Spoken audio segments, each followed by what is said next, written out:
Well, as a kid, I was always interested in comics. Just because my keep me quiet, the folks would buy me like a comic every now and then. But it was mainly, Walt Disney comics and stories or Looney Tunes Merry Melodies. And then when we moved in '52, there were some comics in the house we moved into, and they were like the old EC comics and some of the war ones, which I loved, of course, and All-Star comics, superheroes in them. And so I always sort of followed comics. But when I was going to college, I'd go up to a comic store well, it wasn't a comic store, it was called Cherokee Bookstore up in Hollywood. I don't know if it's still there or not.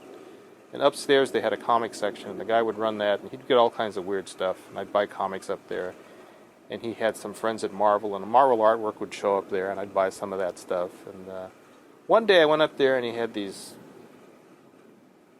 braided together pieces of paper with a cover that said Batman on it. And I said, what the hell is this? He said, oh, it's a script from the new Batman TV show that'll be out in like 2 or 3 months. And I said, oh, okay. So I bought a couple of those. And well, these are kind of interesting. And when the shows came on the air, I went like, oh, that's how they do that stuff. And he used to get tons of scripts, actually before they even shot, probably. So it's like I picked up Star Treks and Green Hornets and stuff like that. And so I was always sort of like mildly interested in like, oh, that's what the guys do. Oh, all these shows have models in them. That's pretty cool too. So that's sort of peaked the gap between Commando Cody in the 50s to the 60s. So it's like, oh, that stuff, that's pretty cool. I never really thought about being a model maker. As a kid, I made models like everybody else, but not anything serious. Probably the first thing that caught my interest was the old Rocket Man, Commando Cody TV shows in the 50s. And I remember making a rocket out of Christmas tree light bulbs and toilet paper. It was one of the only things I remember making like that. But I was sort of educated as well, I actually had no major when I went to college. I didn't know what the hell I was doing. I still don't know what the hell I'm doing. Everybody says, grow up, but why should you? So I've graduated fell into art classes, and I kind of always wanted to make my own toys just to amuse myself. So I learned how to fiberglass in college, and then one day that sort of fell into a fellow named Bill Hedge was looking for someone to fiberglass some props for the Chicken of the Sea show at SeaWorld in San Diego, and I said, okay, I'll do that. And started from there, went to Flesh Gordon, Dark Star, and met a lot of people.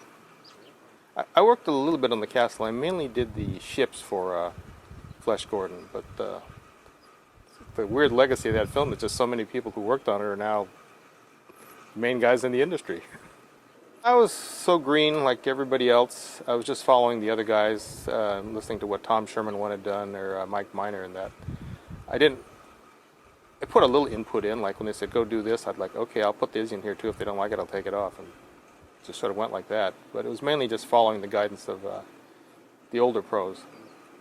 I kind of do shows, like I said, just because I feel like doing them. And I always like the shadow.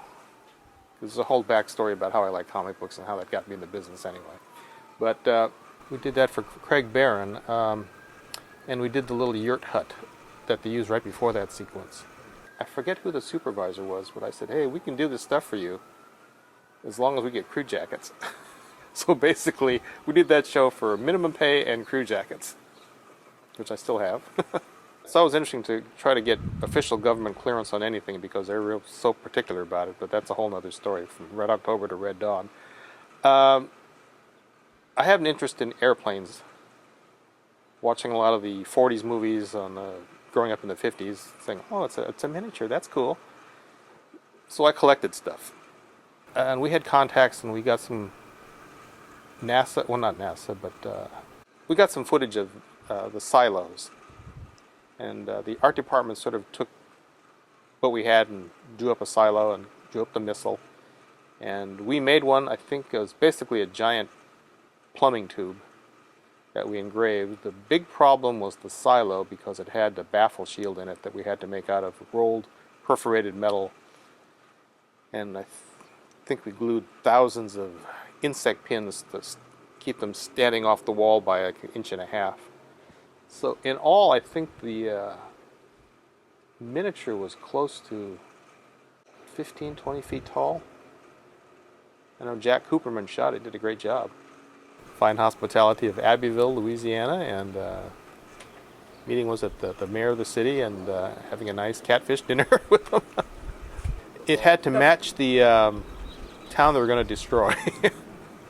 So the city officials gave us carte blanche to, just climb up on top of any building and go into any office you want and take pictures and take measurements. And I'm sure people are going like, what are those fools standing on top of the building for? I got a free trip to Louisiana out of it, which was fine. I enjoyed all the years we worked on Star Trek. But I also enjoyed working on a lot of the war films we did, like Firefox and stuff like that. We have built miniatures, not as photographic miniatures, that actually kind of wound up being photographic miniatures. In Scorpion King, we did I forget the bad guy's palace and some other stuff. And it was taken outside and shot against the sunlight. And they said, hey, this actually looks okay. Let's not waste time building it in the computer. Let's just augment the image and put like all the filigree and etc. on that. And so that's what they did, and they were quite happy with it. They gave me a giant blow-up of it, and I said, hey, that's pretty good. It's all computer? Says, no, it's basically your model with stuff stuck on it. I'm like, okay, that's cool too. In the Mists of Avalon, I went up to Bo, Washington to work at Blackpool Studios with Eric Chavon, the matte painter, and carved out of foam, which he had to get from L.A. It's like a mountain area, dressed it out with greens and etc. And he said it was easier for him to take that model and digitally shoot it rather than build it, because he could change his mind as to if he wanted it to go this way or he wanted it to go that way. So it happens. It happens. The fact that I don't make that many shooting models is disturbing. The fact I don't make that much money, but I still do models as a set design model maker. And the set design model makers models nowadays, they used to be just called white models because they're made out of foam or cardboard and things like that. But a lot of them are now almost becoming full shooting miniatures, although they're not shot. That's just to give the cast, the director or whatever, a good idea of what they're supposed to be reacting to. Like if it's a big plant or if it's something that's real liquid or viscous, they can say, oh, hit this green mark and act like it's a puddle of water. So that's sort of keeping a lot of the guys alive nowadays. We're still making models, but they're not shot models. Well, that was one of the main things we did for Alice in Wonderland. It's like, we need that model on the stage. Put something else here and then take it over and shoot it.